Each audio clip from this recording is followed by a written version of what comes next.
اس کو امام یوسف بن اسماعیل نبہانی نے بھی لکھا ہے، فرماتے ہیں کہ جیسے ہی رسول اللہ صلی اللہ علیہ وسلم اس دنیا میں تشریف لائے تو اللہ تعالیٰ نے فرمایا کہ اے دنیا و جہان کے وہ درختوں جو قحط سالی کی وجہ سے رکے ہوئے ہو، میرا محبوب آ گیا ہے اور اس نے اپنا جسد زمین پر لگا دیا ہے، لہذا اب یہ اس کی شان کے خلاف ہے کہ محمد رسول اللہ زمین پر قدم بھی رکھے اور پھر زمین پر اگنے والا درخت پھل بھی نہ دے، لہذا ہر درخت پھل دے، ہر پھول پھل دے، ہر دریا پھر روانی سے چلے، اور وہ بادل جو بارش نہیں برسا رہے تھے وہ پھر برسیں تاکہ اللہ کی مخلوق سیراب ہو، تاکہ اللہ کی مخلوق پھر سے سیراب ہو، اللہ کی مخلوق پھر سے سیراب ہو۔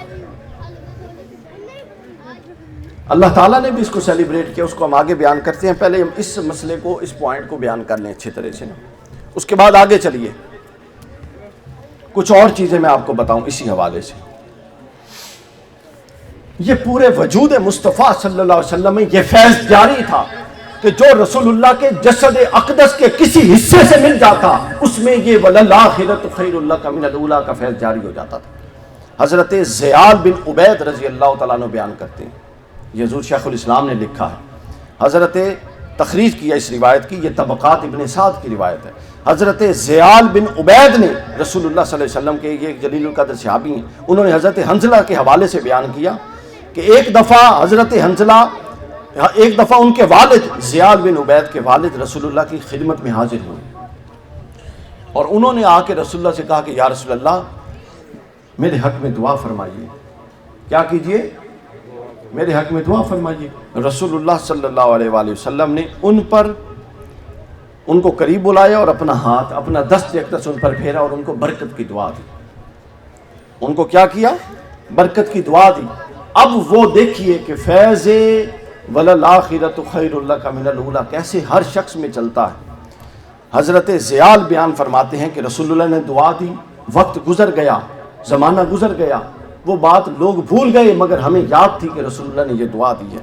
فرماتے ہیں کہ اس کے بعد میں نے دیکھا کہ ہمارے گھر کی اتنی شہرت ہو گئی، پورے عرب میں ہمارا گھر معروف ہو گیا کہ جب کسی کا چہرے پر کوئی بیماری کا اثر ہوتا وہ ہمارے پاس لاتے، جب کسی کا جانور بکری دودھ نہ دیتی وہ ہمارے پاس لاتے، جب کسی کے جسم پر ورم آ جاتا وہ ہمارے پاس لاتے، اور جب ہمارے پاس لاتے یعنی اسے حضرت حنظلہ یعنی ان کے والد جن پر رسول اللہ نے ہاتھ پھیرا تھا اور دعا دی تھی ان کے پاس لاتے، اور وہ اس بیماری کی جگہ پر پتہ کیا کرتے؟ اپنا ہاتھ رکھتے اور فرماتے نہیں، اپنا لعاب دہن لیتے، اپنے لعاب دہن کو اپنے سر پر ملتے، چونکہ رسول اللہ نے ان کے سر کے بالوں پر یوں ہاتھ رکھا تھا کہ اللہ تیرے عمر میں برکت دے، تیرے امور میں برکت دے۔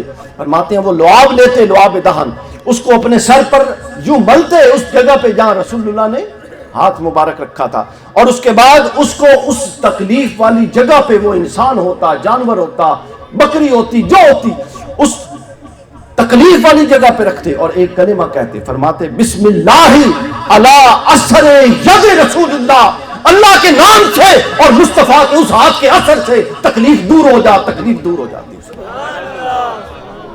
اللہ کے نام سے اور مصطفیٰ کے ہاتھ کے اثر سے، اے تکلیف تو چلی جا، اے بیماری تو چلی جا، اے تنگی تو چلی جا، وہ تنگی چلی جاتی اور بیماری رخصت ہو جاتی۔ سفر ہجرت کے دوران، اس روایت کو امام حاکم نے المستدرک میں بیان کیا، یہ حدیث ہے، حدیث صحیح ہے۔ بیان کرتے ہیں کہ سفر ہجرت کے دوران رسول اللہ صلی اللہ علیہ وسلم حضرت ابوبکر صدیق رضی اللہ تعالیٰ عنہ کے ساتھ جا رہے تھے۔ ام معبد رضی اللہ عنہ یہ ایک صحابیہ تھی، ام معبد، ان کے گھروں کے پاس پہنچے، ان کے خیمے کے پاس پہنچے۔ اب چونکہ وہ ہجرت میں جا رہے تھے، آپ کو معلوم ہے ہجرت کی کیفیت کیا تھی، چھپ کے جا رہے تھے، پیچھے دشمن تھے، ساتھ حضرت ابوبکر تھے اور ساتھ ایک ان کا خادم تھا جو گائیڈ تھا رستے وغیرہ بتانے کے لیے۔ تو رستے میں ام معبد کا گھر آیا، رسول اللہ رکے، پوچھا کہ ام معبد کچھ کھانے کے لیے ہے تاکہ ہم تجھ سے خرید لیں؟ اس نے کہا نہیں ہے، جانور ہے، کچھ بکری ہیں، ان کا دودھ دو لے۔ انہوں نے کہا بکریاں تو میرا شوہر لے کر گیا ہوا ہے چروانے کے لیے۔ سامنے کونے میں کھڑی ایک بکری حضور کو نظر آئی، فرمایا وہ جو کھڑی ہے، اس نے کہا کہ یا رسول اللہ وہ بکری تو کھڑی ہے لیکن وہ اتنی کمزور ہے، بیمار ہے کہ اس کے تھنوں سے تو دودھ ہی نہیں آتا، اس سے کیا کرنا ہے؟ حضور نے فرمایا اگر تو مجھے اجازت دے میں تیری بکری کا دودھ دونا چاہتا ہوں۔ اس نے عرض کی کہ یا رسول اللہ یہ ہماری بکری ہے، ہمارے پاس کب سے موجود ہے، تو اس سے کیا دودھ آنا ہے، یہ کبھی دودھ نہیں دیتی۔ حضور نے فرمایا ٹھیک ہے تو ٹھیک کہہ رہی ہے، لیکن مجھے اجازت دے، تیری بکری ہے تو اجازت دے تاکہ میں ایک دفعہ کوشش کروں۔ اس نے کہا یا رسول اللہ اجازت ہے، آپ کر لیجیے۔ حضور صلی اللہ علیہ وسلم نے اس بکری کو اپنے پاس بلایا، اس کو پاس کیا، اس کے تھنوں پر ہاتھ پھیرا۔ جیسے ہی رسول اللہ نے اس کے تھنوں پر ہاتھ پھیرا، اس کے تھنوں میں یوں دودھ اترا کہ اس نے اپنی دونوں ٹانگیں کھول دی۔ حضور نے معبد سے کہا کہ معبد برتن لا، وہ برتن لائی، رسول اللہ نے اس سے دودھ دوہا، وہ دودھ اس کے اندر اس حد تک آیا کہ نیچے دودھ اور اوپر جاگ آ گئی۔ پھر حضور نے اب سنت رسول دیکھیے، سبحان اللہ، پیاسا کون تھا؟ خود رسول اللہ تھے، اور پیاسے کون تھے؟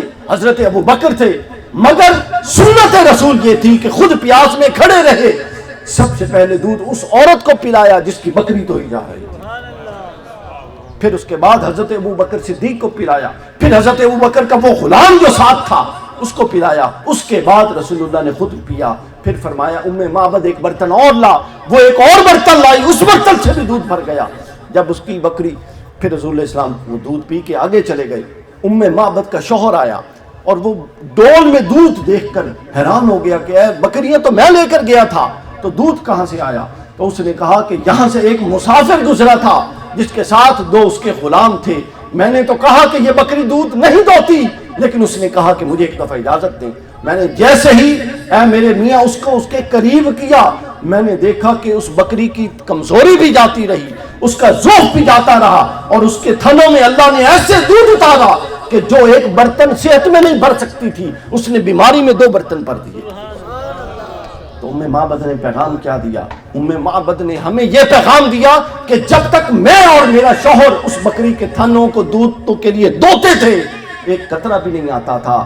یہ فیض مصطفی کا تقدس تھا اور فیض مصطفی کا تصرف تھا کہ جیسے ہی وہ ہاتھ لگے، وہ سوکھے ہوئے بیمار تھن اللہ نے دودھ سے ترک فرما دیے۔ یہ تمسک بالرسول صلی اللہ علیہ وسلم کا تھا۔ اب آگے اس سے بھی ایک مزیدار بات آ رہی ہے۔ آپ تو دیہات کے اکثر لوگ ہیں، کچھ شہر سے آئے ہوئے ہیں، آپ لوگ تو جانتے ہیں کہ عام طور پہ بکریوں کی عمر کیا ہوتی ہے، اور ان سے یہ دودھ دونا اور یہ معاملات آپ لوگ واقف ہیں کہ نہیں ہیں، بتائیں۔ اب آگے سنیے معبد کا آگے واقعہ، جس کو امام ابن سعد نے پھر آگے بیان کیا۔ معبد جب یہ سارا واقعہ ہو گیا تو معبد نے جواباً کہا، اس شخص نے پوچھا، ان کے شوہر نے، ایسا کون بابرکت شخص ہو سکتا ہے، ذرا مجھے اس کا حلیہ تو بتا۔ معبد جانتی تھیں، پہلے نہیں بتایا، جب اس نے اصرار کیا تو بتا دیا کہ وہ محمد رسول اللہ تھے اور ان کا یہ حلیہ تھا۔ خیر یہ بات ختم ہو گئی۔ جب رسول اللہ صلی اللہ علیہ وسلم ہجرت کر کے مدینے پہنچ گئے، پراپر وہ تو سفر ہجرت تھا، پہنچ گئے اور وہاں پہ ایک سلطنت قائم فرما دی، اسلامی ریاست، اور پھر لوگ جوک در جوک اسلام میں شامل کرنے کے لیے شامل ہونے آئے۔ تو معبد قسم کھا کر بیان کرتی ہیں کہ ہجرت کے بعد مدینہ الرسول میں صلی اللہ علیہ وسلم میں حضور کی حیات مبارکہ کے 10 سال گزرے، میں نہیں گئی۔ کتنے سال؟ 2.5 سال پھر حضرت ابو بکر کی خلافت میں گزرے، لیکن میں نہیں جا سکی۔ پھر اس کے بعد حضرت عمر فاروق کا دور آیا، ابتدائی پورے دور 8 سال 9 سال میں نہیں جا سکی، لیکن حضرت عمر کے آخری دور میں بہت بڑا قحط پڑا، بہت بڑا کیا پڑا؟ قحط پڑا۔ تو میں پھر رسول اللہ پھر شہر رسول میں گئی اور اپنی اس بکری کو لے کر گئی جس کو رسول اللہ نے ہاتھوں سے مس کیا تھا، اور میں جو ہی بکری لے کر گئی، آج تک اس بکری کا تصرف یہ تھا کہ جو ہی اس کے تھنوں کو ہاتھ رکھا جاتا تھا وہ دودھ سے لبالب برتنوں کو بھر دیتی تھی۔ مجھے ایک بات بتائیں، کون سی بکری ہے کہ جو 10 سال رسول اللہ کے عہد میں بھی زندہ رہی، حضرت ابو بکر کے دور میں بھی زندہ رہی، اور کئی سال حضرت عمر میں بھی زندہ رہی؟ کیا بکریوں کی عمر بھی 15 سے 20 سال 25 سال ہوا کرتی ہے؟ نہیں ہوا کرتی عام طور پہ، لیکن اس کی ہوئی، اس کی اس لیے ہوئی چونکہ اس کو دست مصطفیٰ کا تصرف آ چکا تھا، اس کو حضور علیہ الصلوۃ والسلام نے مس کر دیا تھا، اور جس کو رسول اللہ مس کر دیں چاہیں تو اس کی فطرت ہی بدل دیں، چاہیں تو اس کی فطرت ہی بدل دیں۔ اس پر میں بات کروں گا، فطرت بدلنے پر، بلکہ اگلی روایت ہی فطرت بدلنے پہ آ گئی۔ اللہ نے اپنے محبوب کو وہ تصرفات دیے ہیں کہ جہاں پر حضور چاہتے کسی امر سے اس کی فطرت کے مطابق کام لیتے اور جہاں رسول اللہ چاہتے اس کی فطرت کے مد مخالف کر کے اس سے امر کام لے لیتے۔ غزوہ بدر میں ابن حشام نے سیرت نبویہ میں اور امام ذہبی نے سیر اعلام النبلاء میں لکھا ہے، غزوہ بدر میں جب حضرت عکاشہ بن محصن کی تلوار ٹوٹ گئی، ایک صحابی تھے کہ یہ بدر میں لڑ رہے تھے، ان کی کیا ہوئی؟ تلوار ٹوٹ گئی۔ مسلمانوں کا آپ کو پتہ ہے وہاں کیا حال تھا، بہت تھوڑی گنی چنی ہوئی تلواریں تھیں، تنگ دستی، چونکہ وہ پراپر اس طرح جنگ کے لیے تو گئے نہیں تھے، وہ تو ایک قافلے کو اس پر حملہ کے لیے گئے تھے جنہوں نے ان کے سامان و اسباب لوٹا ہوا۔ تو فرماتے ہیں کہ جیسے ہی ہم اس کی طرف پلٹے تلوار حضرت عکاشہ کی ٹوٹ گئی، تو رسول اللہ صلی اللہ علیہ وسلم نے کیا کیا؟ ایک چھڑی کو توڑا اور حضرت عکاشہ کے ہاتھ میں دیا۔ حضرت عکاشہ کہتے ہیں واللہ جیسے ہی وہ میں نے چھڑی پکڑی تو میں حیران تھا کہ یا رسول اللہ یہ لوگ تلواروں سے لڑ رہے ہیں اور مجھے آپ نے چھڑی پکڑا دی۔ حضور نے فرمایا اے عکاشہ اس چھڑی کو نہ دے، یہ دست مصطفیٰ سے تیرے پاس آئی ہے، اس کو ہوا میں لہرا۔ حضرت عکاشہ نے جیسے ہی وہ چھڑی ہوا میں لہرائی، وہ لکڑی کی چھڑی لوہے کی چمکدار اور دھاری دار تلوار کی شکل اختیار کر لی، وہ دھاری دار تلوار کی شکل اختیار کر چکی تھی۔ یعنی اس کے فطرت میں ہی، لکڑی کی فطرت میں ہی لوہا ہونا نہیں ہے۔ دیکھیں نا، لوہے کی فطرت میں تو ہے کہ آپ اس کو تانبا کر دیں، کچھ اور بنا دیں، کوئی اور چیز بنا دیں، مگر لکڑی کی فطرت میں لوہا ہونا نہیں ہے۔ مگر حضور علیہ الصلوۃ والسلام نے اس کو کر دیا۔ اور پھر حضرت عکاشہ بیان کرتے ہیں کہ وہ تلوار ہم نے سنبھال لی احد، جنگ بدر کی فتح کے بعد، پھر وہ احد میں بھی ہمارے پاس رہی، ہم نے احد میں اس تلوار سے جنگ لڑی اور پھر وہ میرے خاندان میں نسل در نسل چلتی رہی، میرے پاس رہی، ہمارے پاس رہی۔ پھر اسی طرح حضرت ابو سعید خدری بیان کرتے ہیں رضی اللہ تعالیٰ عنہ قتادہ بن نعمان کے بارے میں۔ حضرت قتادہ بن نعمان کے حوالے سے دو واقعات فرماتے ہیں کہ حضرت قتادہ بن نعمان ایک اندھیری رات میں اور شدید طوفان اور شدید بارش تھی، اس میں جا رہے تھے۔ اب حضور علیہ الصلوۃ والسلام کو اپنے غلاموں کی بڑی فکر ہوتی تھی۔ اب حضور کو یہ پریشانی تھی کہ رستے میں کہیں کیچڑ شیچڑ نہ ہو اور حضرت قتادہ کہیں گر نہ جائیں، اندھیرے کا وقت ہے اور اوپر سے بارش بھی ہو رہی ہے، طوفان بھی ہے۔ تو حضور علیہ الصلوۃ والسلام نے ایک چھڑی کو توڑا اور حضرت قتادہ کے ہاتھ میں پکڑا دی۔ انہوں نے کہا یا رسول اللہ اس کو میں کیا کروں؟ فرمایا کہ اے قتادہ اس چھڑی کو پکڑ اور جا اپنے گھر، تیرے جہاں پہ تو چل رہا ہوگا تیرے آگے 4 ہاتھ، تیرے پیچھے 4 ہاتھ، تیرے دائیں 4 ہاتھ اور تیرے بائیں 4 ہاتھ، یہ چھڑی روشنی کرتی جائے گی۔ اب بتائیے کہ کیا لکڑی کے اندر اس کی جوہر میں، لکڑی کے جوہر میں اور اس کی خاصیت میں اور اس کی مینوفیکچرنگ میں کیا یہ صلاحیت ہوتی ہے کہ وہ اپنی یوں ہیت اور اصل ہی بدل دے اور فطرت ہی بدل دے اور روشن کرنا شروع کر دے؟ وہ تو ایک ہی صورت ہے کہ اس کو آگ لگا دی جائے۔ لیکن رسول اللہ صلی اللہ علیہ وسلم کے دست قدرت کے تصرف نے اس کو کیا کیا؟ اس لکڑی سے ایک روشن چیز بنا دیا، اس میں گئی۔ اور پھر انہی کے واقعہ حضرت قتادہ بن نعمان رضی اللہ تعالیٰ عنہ کا واقعہ، حضرت قتادہ بن نعمان بیان کرتے ہیں کہ وجہ یہ ہوئی حضرت قتادہ کہتے ہیں کہ ہم جب اپنا ایک جنگ میں تھے تو رسول اللہ صلی اللہ جنگ احد میں رسول اللہ صلی اللہ علیہ وسلم پر لوگ جب حملہ کر رہے تھے اور کئی لوگ میدان جنگ سے ایک ایسی افراتفری مچی، کوئی لیفٹ رائٹ ہو گئے، تو فرماتے ہیں کہ میں وہاں موجود تھا۔ پہلے میں اپنی ڈھال کے ساتھ رسول اللہ پر آنے والے تیروں کو روک رہا تھا، پھر بالآخر جب وہ میری ڈھال بھی نہ رہی تو میں رسول اللہ پر آنے والے تیروں کو اپنا چہرہ آگے کر کے روک رہا تھا۔ محبت صحابہ کا عالم دیکھیے، اپنا چہرہ آگے کر کے میں ان کو روک رہا تھا۔ فرماتے ہیں کہ اچانک ایک تیر لگا اور اس طرح لگا کہ میری آنکھ نیچے بہہ گئی، آنکھ زمین پر بہہ گئی، آنکھ نکل گئی اور یوں چہرے پر لٹک گئی۔ صحابہ نے عرض کیا، صحابہ کہتے ہیں کہ اے قتادہ اب اس کو کھینچ دے، چونکہ یہ لٹکتی رہی تو زیادہ تکلیف دے گی۔ حضرت قتادہ کہتے ہیں کہ نہیں، میں اس کو نہیں کھینچوں گا۔ حضرت قتادہ وہ آنکھ لے کر رسول اللہ کی خدمت میں پہنچ گئے۔ صحابہ کرام کا عقیدہ دیکھیے، ہمیں تو آج نہ جانے کیا کچھ پڑھایا اور سکھایا جاتا ہے، اے کم کیڑا رسول اللہ کی سنت ہے۔ یہ صحابہ کرام سے کوئی پوچھے کہ جب آنکھ باہر نکل آئے تو کیا یہ اس کے لیے طبیب کے پاس جاتے ہیں، یہ رسول اللہ کی بارگاہ میں جاتے ہیں؟ وہ رسول اللہ کی بارگاہ میں آئے اور پھر رسول اللہ کو دیکھیے کہ رسول اللہ یہ نہیں فرما رہے کہ قتادہ بیٹھ، میں کسی حکیم کو بلاتا ہوں۔ فرماتے ہیں حضور نے اپنا دست یکدس اوپر کیا، حضرت قتادہ کی آنکھ کو پکڑا اور اس آنکھ کو حضرت قتادہ کی آنکھ کی جگہ پہ رکھا۔ اس کے بعد حضور نے کچھ پڑھ کے پھونکا، حضرت قتادہ کی آنکھ ویسی ہو گئی، بلکہ حضرت قتادہ کہتے ہیں وہ ایسی ہو گئی کہ جیسے کبھی زخمی نہیں ہوئی تھی۔ اور پھر دست مصطفیٰ کی تصرف کا، چونکہ یہ وَلَلْآخِرَةُ خَيْرٌ لَكَ مِنَ الْأُولَىٰ کا فیض تھا، اس فیض کا تقاضا یہ تھا کہ پہلے جو حضرت قتادہ کی آنکھ دکھتی تھی، اب دست مصطفیٰ نے ٹھیک کی ہے، یہ خالی ٹھیک نہ ہو بلکہ پہلے سے تیز ہو کے دکھے، چونکہ وَلَلْآخِرَةُ اگلا لمحہ بہتر ہونا چاہ۔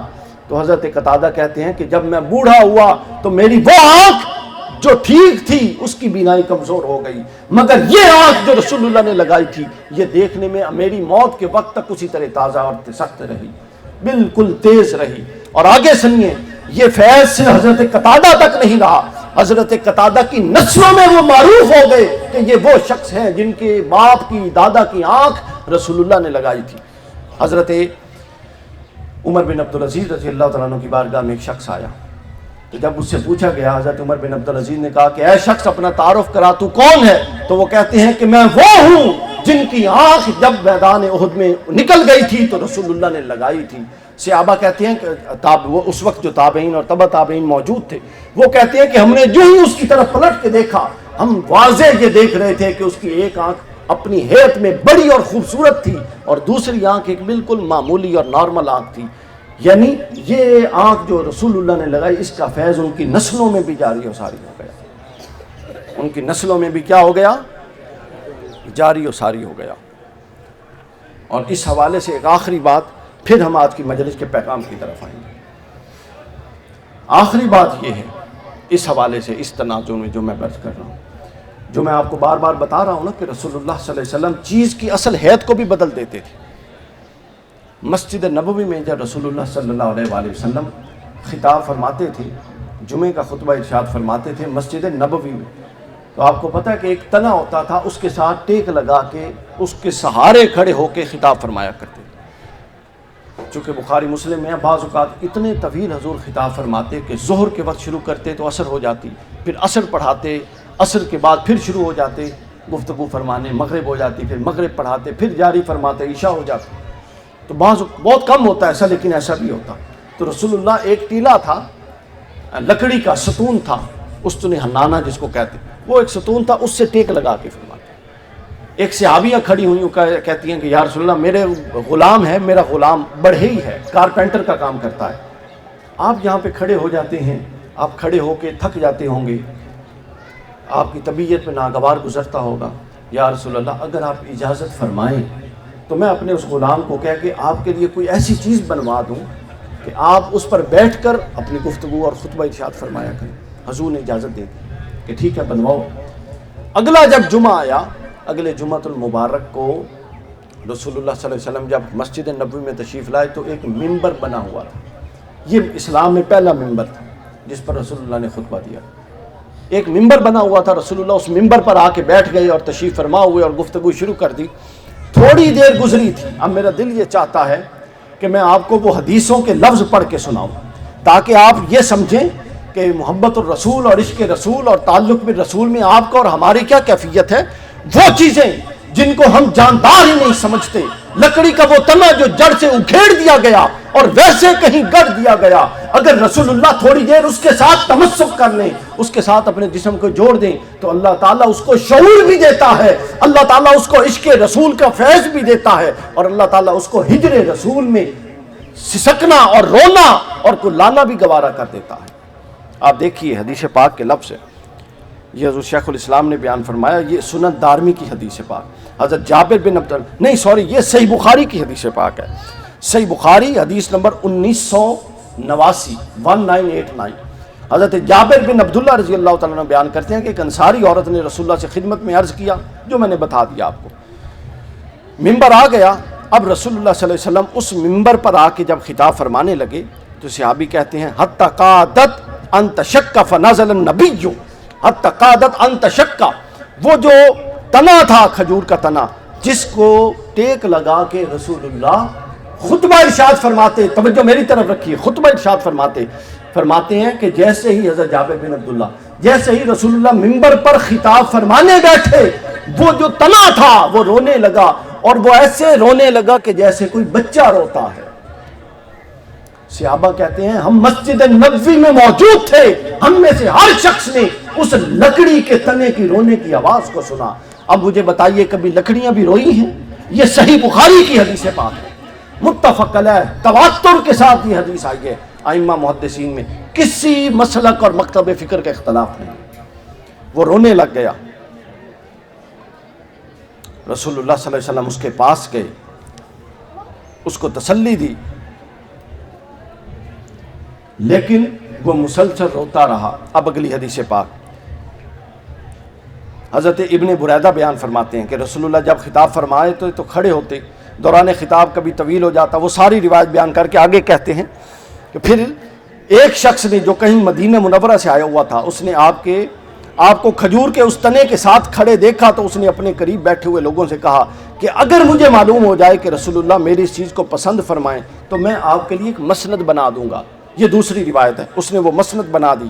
جب بات رسول اللہ تک پہنچی، آپ نے اس کی اجازت مرمت فرمائی، اس پر بیٹھ کے پھر بن گئی، خطاب فرمایا۔ تو جب آپ نے اس خشک تنے پر، جب آپ اس منبر پر خطاب فرما رہے تھے تو خشک تنے نے رسول اللہ کی جدائی میں وہ اتنا، صحابہ کرام کہتے ہیں کہ وہ غمناک ہو گیا اور ایسے رونے لگا۔ پہلی روایت میں تھا کہ جیسے بچہ روتا ہے، اور فرمایا دوسری روایت میں ایسے رونے لگا جیسے اونٹ کا بچہ جب اس کی ماں بھول جائے اس کو اور کہیں کھو جائے اور اسے بر وقت دودھ نہ پلائے، جیسے وہ اونٹ کا بچہ کرلاتا ہے، وہ لکڑی کا تنا یوں رونے لگا اور کرلانے لگا۔ حضرت ابن بریدہ بیان کرتے ہیں آگے، کیا خوب بات بیان کرتے ہیں کہ رسول اللہ نے زمین، اب دیکھیے سبحان اللہ، یہاں ایک بڑی خوب بات میں کرنے لگا ہوں۔ مجھے ایک بات بتائیے، رسول اللہ کی محبت میں وہ لکڑی کا تنا ہی تھا نا بھائی، وہ اگر رو رہا تھا تو اس میں کوئی شرعی حرج والی بات تھی؟ بتائیے، کوئی شرعی حرج تھا؟ کوئی گناہ والا معاملہ تھا؟ رسول اللہ نے، اللہ کا رسول حضرت محمد رسول اللہ تاجدار کائنات نے آپ کے ہاں ہمدردی اور نرمی کا اور شفقت کا یہ عالم تھا کہ آپ محمد رسول اللہ تاجدار کائنات اپنا خطبہ چھوڑ کر اس تنے کو حوصلہ دینے کے لیے اور اس پر تھپکی دینے کے لیے اور ہاتھ رکھنے کے لیے تشریف لے کر آ گئے۔ ہم جو محمد رسول اللہ کے غلام ہیں، کیا ہمارے دلوں میں یہ نرمی پائی جاتی ہے؟ ہمارے ہاں تو انسانوں کے لیے یہ نرمی نہیں۔ ہمارا کسی انسان سے اختلاف ہو اور وہ کسی مصیبت میں پڑے تو ہم ایک قلبی راحت محسوس کرتے ہیں، ہم کہتے ہیں دیکھیں نا کیسا پھنسے ہے۔ اس نفسیات کا محمد رسول اللہ صلی اللہ علیہ وسلم کی سیرت سے کوئی تعلق نہیں۔ حضور علیہ الصلوۃ والسلام وہ ایک شخص، وہ ایک تنا جو نمناک تھا، اس کی جدائی برداشت نہیں کرتے تھے، اس کا غم اور تکلیف برداشت نہیں کرتے۔ حضور نیچے اترے، اس کی آہ و بکا سنی، اس پر اپنا دست اقدس رکھا اور پھر حضور نے اس کے ساتھ بات کی۔ تصرفات مصطفیٰ دیکھو، لوگ جانوروں سے جو رسول اللہ کا تکلم ہوا، لومڑی نے اپنی حاجت پیش کی، اونٹ نے حاجت پیش کی، بکری نے حاجت پیش کی، ہرنی نے حاجت پیش کی، اس پر اعتراض کرتے ہیں۔ صحیح بخاری کے اندر ہے کہ رسول اللہ صلی اللہ علیہ وسلم ایک لکڑی کے تنے کے ساتھ گویا ہوئے، حضور یوں آگے کرتے، وہ کچھ کہتا، پھر رسول اللہ اس کی زبان میں اس کو جواب دیتے، پھر آگے کان کرتے، وہ پھر کچھ کہتا۔ سنیے، حضرت ابن بریدہ کہتے ہیں کہ جب نیچے آئے، آہ بکا سنی، اس کو ہاتھ رکھا، اس کو تسلی دی، تو پھر رسول اللہ نے فرمایا اچھا اب رو نہیں، اگر تم چاہو تو تمہیں ایسی جگہ لگا دیتا ہوں جہاں تم پہلے تھے۔ اس کو 3 آپشنیں دی، کتنی؟ فرمایا اگر تو چاہے تو تجھے وہاں لگا دیتا ہوں جہاں تو پہلے تھا، تو پھر سرسبز و شاداب ہو جائے گا۔ ظاہر ہے کہیں سے کاٹ کے لایا گیا تھا، تو پھر سرسبز و شاداب ہو جائے گا۔ دوسری آپشن دی، فرمایا اگر وہاں نہیں جانا چاہتا تو پھر بتا، تجھے جنت میں لگا دوں، جنت کی نہر کوثر کے پاس لگا دوں، تاکہ جب نبی جنت میں آئیں گے، ولی آئیں گے، تو وہ وہاں پر تیرا پھل کھائیں گے اور پھر تیری وہاں نشو نما ہو جائے گی۔ اور تیسری آپشن یہ ہے کہ تو یہیں پر لگا رہے۔ پھر رسول اللہ نے آگے یوں کان آگے کیا، اس نے کہا کہ یا رسول اللہ میں جنت میں لگنا چاہتا ہوں۔ جنت میں لگنے کے پیچھے وجہ سمجھی ہے؟ اس تنے کو، وہ جو بے شعور تنا تھا، لمس مصطفیٰ اس کو شعور دے چکی تھی۔ ہم وہ عاشقان رسول ہیں جو ہمہ وقت رسول اللہ کا نام لیتے ہیں، مگر ہمیں وہ شعور کیوں نہیں مل رہا جو اس تنے کو چند دن جسد مصطفیٰ سے ملنے سے رو گیا تھا۔ ہم تو کلمہ گو ہیں۔ وہ فرماتے ہیں حضور نے فرمایا کہ وہ کہہ رہا تھا کہ مجھے جنت میں لگا دیں، تاکہ جب جنت میں تو یا رسول اللہ یہاں رو کیوں رہا ہوں، یہاں میں اس لیے رو رہا ہوں کہ آپ سے دور ہو گیا ہوں، اور جنت اس لیے جانا چاہتا ہوں کہ مجھے کسی اور سے کیا غرض، آپ نے جو پلٹ کے جنت میں واپس آنا، آپ نے جو پلٹ کے واپس جنت میں آنا۔ تو یوں رسول اللہ صلی اللہ علیہ وسلم نے فرمایا اچھا تجھے جنت میں لگا دیا، اس کو جنت میں لگا۔ آپ اندازہ کیجئے کہ حضور کے تصرفات کا عالم دیکھیے کہ لکڑی سے بات بھی کر رہے ہیں، اس کی پریشانی کو بھی سمجھ رہی ہیں۔ جنت میں حضور کے تصرف کا عالم دیکھیے کہ اس کو اختیار دے رہی ہیں کہ چاہو تو یہیں رہو، چاہو تو واپس لگا دوں۔ اب کبھی جڑ کٹا درخت جو سوکھ چکا ہو وہ بھی تناور ہوتا ہے، لیکن رسول اللہ کے تصرفات تھے، آپ نے فرمایا تو ہو جائے گا۔ اور تیسری آپشن یہ کہ جنت چلا جا، اس نے کہا جی میں جنت میں جاتا ہوں۔ حضور نے فرمایا تو جنت میں ہوگا اور پھر ہم جنت میں تجھ سے ملاقات کریں گے، ہم پھر تجھ سے جنت میں ملاقات کریں گے۔ تو یہ کس لیے تھا، اصل نقطے پہ آئیے، یہ کس لیے تھا؟ وَلَلْآخِرَةُ خَيْرٌ لَكَ مِنَ الْأُولَىٰ کا فیض تھا، چونکہ رسول اللہ کے ساتھ وہ جڑ چکا تھا۔ دنیا میں ہزاروں ایسے تنے تھے جو کھڑے تھے مگر اپنی جگہ پر کھڑے سوکھ گئے، یہ چونکہ رسول اللہ سے جڑ گیا، اور وعدہ الہی یہ تھا جو آپ سے جڑ جائے گا وہ کبھی آگے اگلا لمحہ پچھلے لمحے سے بدتر نہیں ہو سکتا، اس کا اگلا لمحہ پچھلے لمحے سے بہتر ہوگا، لہٰذا وہ اس زمین سے بہتر جگہ جنت میں پہنچ گیا۔ آپ پوائنٹ سمجھ رہے ہیں؟ حضرت آخری بات یہاں اس حوالے سے حضرت عیسیٰ سے کے معجزے کے حوالے سے حضرت امام شافعی سے کسی نے پوچھا، کسی نصرانی نے پوچھا کہ ہمارے جو نبی تھے وہ مردوں کو زندہ کرتے تھے، حضرت امام شافعی رحمۃ اللہ علیہ سے، تو کیا آپ کے نبی سے کبھی کوئی ایسا معجزہ صادر ہوا؟ تو حضرت عیسیٰ علیہ السلام، حضرت امام شافعی نے فرمایا مردے کو زندہ کرنا بے شک ایک معجزہ ہے، لیکن ہمارے نبی سے اس سے عجب بات صادر ہوئی، اس سے عجب بات، عجب عجیب کی آخری شکل ہے، مردے کو زندہ کرنا یہ عجیب ہے، لیکن حضور سے جو معجزہ سرزد ہوا وہ کیا ہے؟ وہ عجب ہے۔ انہوں نے کہا جی وہ کیا؟ امام شافعی فرماتے ہیں کہ مردے کو زندہ کرنا ایسے ہے کہ مردہ کیا تھا؟ ایک جسد تھا، اس میں پہلے روح تھی پھر روح نکل گئی، وہ معجزہ یہ ہے کہ اس روح کو واپس بلا کے پھر اندر ڈالنا ہے۔ لیکن میرے رسول اللہ کا یہ معجزہ تھا، امام شافعی فرماتے ہیں کہ اس میں تو کبھی روح ہی نہیں تھی لکڑی کے اندر، آپ کے تمسک نے جس کے اندر روح ہی نہیں، حیات ہی نہیں، جو محل حیات ہی نہیں، جسد انسانی تو محل حیات ہے نا، پہلے حیات رہا پھر موت ہو گئی، لیکن لکڑی تو محل حیات ہی نہیں۔ فرمایا رسول اللہ اس کو زندہ کر دیتے تھے جس میں جوہر حیات ہی نہیں، عیسیٰ تو اس کو زندہ کرتے تھے کہ جوہر حیات ہے اور حیات چلی گئی، وہ حیات کو بلاتے تھے۔ محمد اور رسول اللہ وہ ہیں جو پہلے جوہر حیات عطا کرتی ہیں پھر حیات عطا کرتے ہیں، پہلے جوہر حیات عطا۔ اب یہاں سے ہم اپنے مجلس کے اختتام اور آخری بات کی طرف بڑھنے لگے۔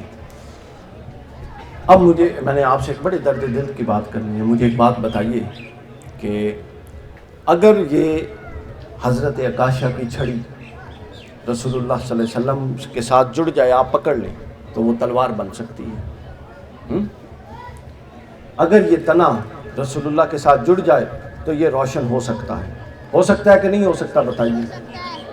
اگلے 8 سے 10 منٹ میں، چونکہ جمعے کا دن ہے، علماء کرام نے تشریف لے جانا، ہم گفتگو کدھر گئے ہیں وہ رضوان بھائی اور دوسرے مجھے ذرا اشارہ کر دیں گے، مجھے اشارہ کیجئے گا تاکہ جمعے کا وقت متاثر نہ ہو۔ کب تک میں کلوز کر دوں؟ 12:30 تک کر دوں؟ جی اچھا، اگر یہ تنا جو بے جان تھا یہ رسول اللہ کے تمسک سے جاندار ہو سکتا ہے تو مجھے ایک بات بتائیں، یہ سب کچھ دنیا جہان کا رسول اللہ سے جڑ کے شعور پا سکتا ہے، اگلا لمحہ بہتر کر سکتا ہے، تو ہم جو رسول اللہ کی امتی ہیں، جو کلیم کرتے ہیں رسول اللہ کی امتی ہیں، ہم جو رسول اللہ کو اپنا جان، مال، عزت، آبرو ہر شے سے اونچا سمجھتے ہیں اور ہم دعویٰ کرتے ہیں غلامی رسول میں موت بھی قبول ہے، تو موت تو قبول کرتے ہیں نعرو شعروں میں، یہ بتائیے کہ ہم رسول اللہ سے جڑ کر اپنی زندگی اور اپنے کردار کو زندہ کیوں نہیں کر سکتے؟ رسول اللہ صلی اللہ علیہ وسلم کی آمد کا مقصد، رات کو میں ایک پروگرام میں تھا چوک اعظم میں، یہ وہاں سے بھی آیا ہوں سیدھا. وہاں پہ ہمارے ایک بھائی تھے، نعت پڑھ رہے تھے. انہوں نے کوئی شعر پڑھا جس کا مفہوم تھا محمد صلی اللہ علیہ وسلم محمد آئے نے تے سج گئے نے بازار. میں نے کہا بھائی محمد صلی اللہ علیہ وسلم اس لیے نہیں آئے کہ سج جاویں بازار، وہ اس لیے آئے ہیں کہ سج جاویں کردار. اگر آپ لوگوں کے کردار وہیں کے وہیں کھڑے ہیں اور آپ عشق رسول کرتے ہیں، آپ جلسہ اور جلوس میں تو بھرپور شریک ہوتے ہیں، لیکن جب نماز کا وقت آتا ہے تو آپ کو کوئی ایسا آپ کے اوپر شیطان طاری ہو جاتا ہے کہ آپ ہل نہیں سکتے. یعنی آپ کہنے کو رسول اللہ کے عاشق ہیں، لیکن آپ کا پورا وجود رسول اللہ کی تعلیمات کا باغی ہے اور اس سے خلاف چل رہا ہے. یہ آپ دھوکہ دے رہے ہیں اپنے آپ کو. ہمارے ہاں جو مذہب کا پیراڈائم ہے وہ بڑا مختلف متعارف کرا دیا گیا ہے. ہر شے ہواؤں میں چلتی ہے، یوں اشاروں میں جنتیں ملیں گی، یہ ہو جائے گا وہ ہو جائے گا. اس دھوکے سے نکلیے. رسول اللہ نے فرمایا تھا وَمَا عَلَيْنَا إِلَّا الْبَلَاغُ الْمُبِينُ، مجھ پر صرف یہ فرض تھا کہ میں کھول کے حق اور باطل تم پر واضح کر دوں. بات کو پہنچا جانا تھا. چونکہ تم جانور نہیں ہو، انسان ہو، انسان میں شعور ہے، حق و باطل کا امتیاز ہے. لا اکراہ فی الدین قد تبین الرشد من الغی ومن یکفر بالطاغوت ویؤمن باللہ فقد استمسک بالعروۃ الوثقی. ہر شے الگ ہو چکی ہے. قد تبین الرشد من الغی، ہدایت گمراہی سے الگ ہو چکی ہے. فالہمہا فجورہا وتقواہا، تم میں ہدایت کا بھی بیج موجود ہے، تقوی کا بیج بھی الہام کر دیا گیا ہے. وَهَدَيْنَاهُ النَّجْدَيْنِ، ہم نے تمہیں دونوں راہیں کھول کے بیان کر دی ہیں. اب ایک طرف محمد الرسول اللہ کی راہ ہے، وہ کھڑے ہیں، اور ایک طرف دنیا کی عیش و عشرت اور بدکاریوں کی راہ ہے، وہ کھڑے ہیں. تم نے انتخاب کرنا ہے. یہ کیسے ہو سکتا ہے کہ تمہارا عمل تو بدکاروں والا ہو، تمہارا عمل تو باغیان رسول والا ہو، تمہارا عمل تو کفار و مشرکین والا ہو، تمہارا عمل کا اسلام، سیرت رسول، سیرت آل رسول، سیرت علی و فاطمہ، سیرت ابو بکر عمر سے تعلق ہی نہ ہو، اور تم ذہن میں جنت کے ٹکٹ لے کے پھر رہے ہو کہ تم تو اتنا پکے جنتی ہو. ہمیں یہ بات پڑھا دی گئی ہے کہ ہم جنت میں جائیں گے، ہم جو مرضی کریں. یہ قرآن کی نصوص کے خلاف ہے. یہ بات قرآن کی نصوص. مجھے ایک مثال، میں تو ایک مثال نہ سمجھانا. ہم اللہ کے کون ہیں؟ غلام بندے ہیں کہ نہیں ہیں؟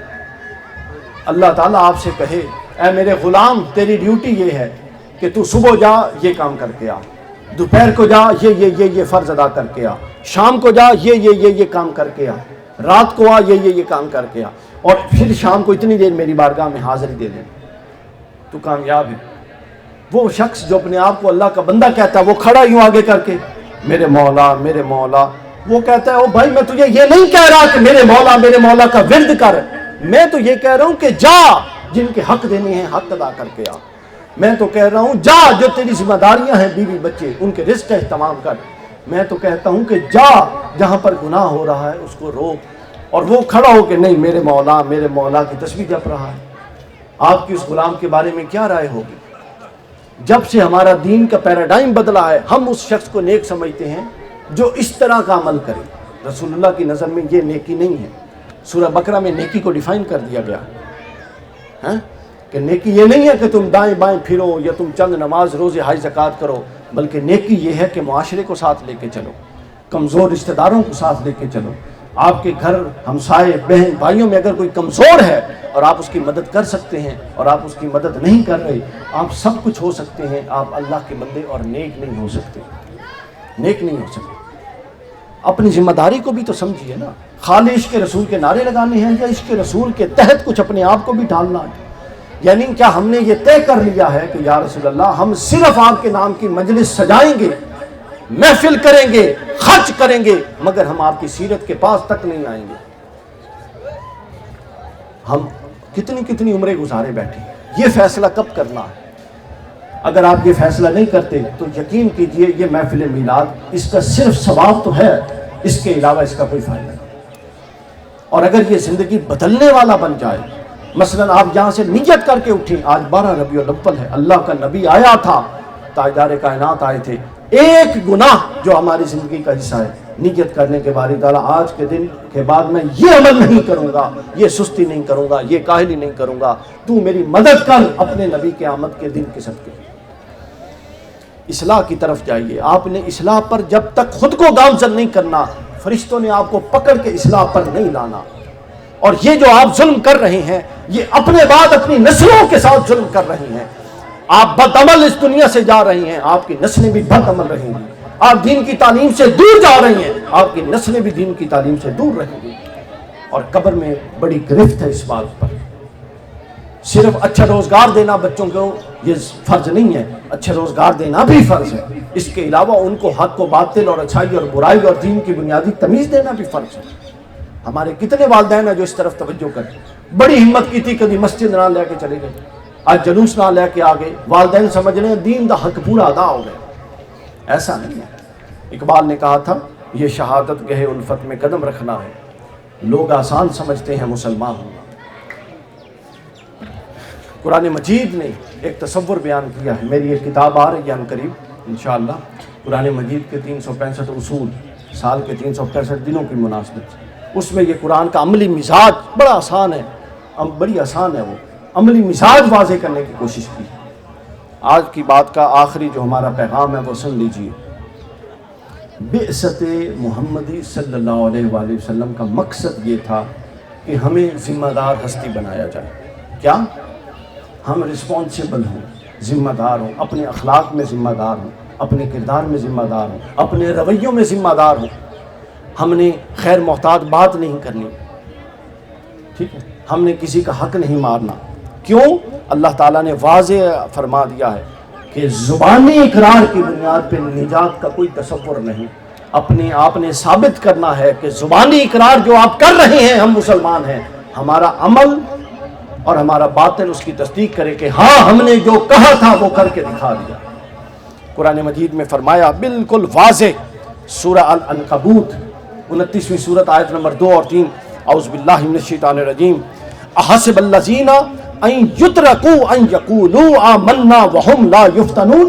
کیا لوگ یہ گمان کر کے بیٹھے, اب اللہ کہہ رہا ہے, سنو, اللہ کہہ رہا ہے کیا لوگ یہ گمان کر کے بیٹھے ہیں کہ ان کو صرف اتنی بات پر چھوڑ دیا جائے گا کہ وہ ایمان لے کر آ گئے.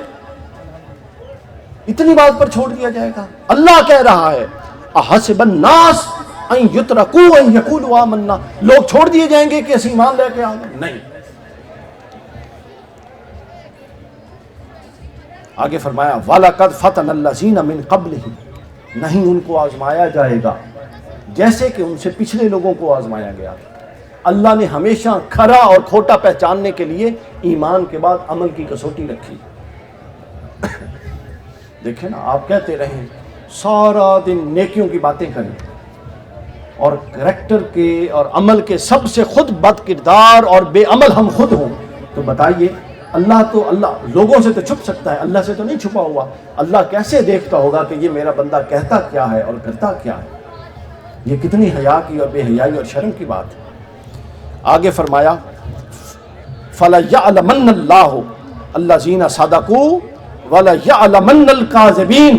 اللہ نے لازماً اصول بنا رکھا ہے کہ وہ لوگوں کے سامنے آزمائش کے ذریعے, فتنوں کے ذریعے, مشکلات کے ذریعے یہ واضح کر دیتا ہے کہ ایمان لانے والوں میں سچا کون ہے اور ایمان لانے والوں میں جھوٹا کون ہے. کیا ہم اس بات سے نہیں ڈرتے کہ کل قیامت کے دن کہیں ہم ایمان لانے والے جھوٹوں میں نہ شامل ہو جائیں, کہ جو زبان کے تو قول کرتے تھے اے اللہ ہم تیرے بندے ہیں, مگر ان کا عمل اللہ کی تعلیمات کے خلاف تھا. یہ نوجوان کھڑے ہیں, میری بات توجہ سے سنیے, کسی نے آپ کو قبر میں آ کے نہیں بچانا. رسول اللہ صلی اللہ علیہ وسلم نے جب آنا ہے, اور ہم بڑے جھوم جھوم کے کہتے ہیں, ہم کہہ دیں گے جی یا رسول اللہ اسی تو تواڈے عاشق ہیں.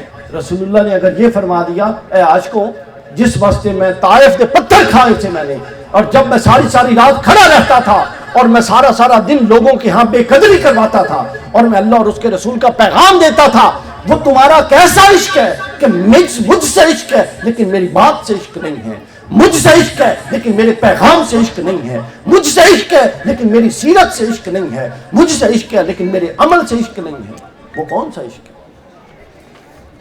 وہ کون سا عشق ہے؟ یہ ڈھونگ ہے. زبان سے اقرار کر کے اللہ کے گروہ میں آ جاتے ہیں. ہم نے جب کلمہ پڑھا اب ہم اس کافروں کے گروہ سے نکل کے اللہ کے گروہ میں آ گئے. یہ اللہ کی مہربانی ہے کہ وہ شروع میں نہیں بتاتا کہ جھوٹا آ رہا نہیں, بلکہ وہ بلا کے پھر موقع دیتا ہے کہ اب اس طرف آئے ہو, اب میرا ہونے کا ثبوت دو. اب ہم نے اللہ کے ہونے کا ثبوت کیسے دینا ہے؟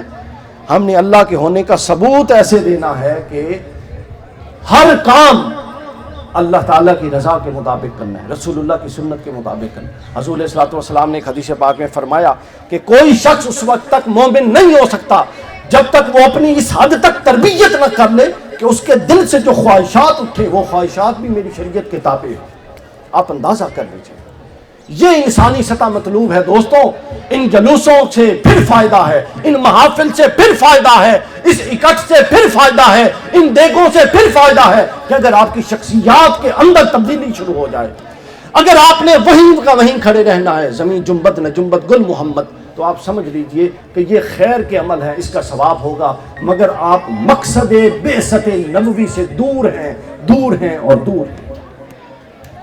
اپنے آپ کو مقصد بعثت نبوی کے قریب کیجیے۔ اور آخری بات، قرآن نے یہ بھی صراحت کر دی کہ یہ کوئی نجات کا نیا طریقہ نہیں ہے۔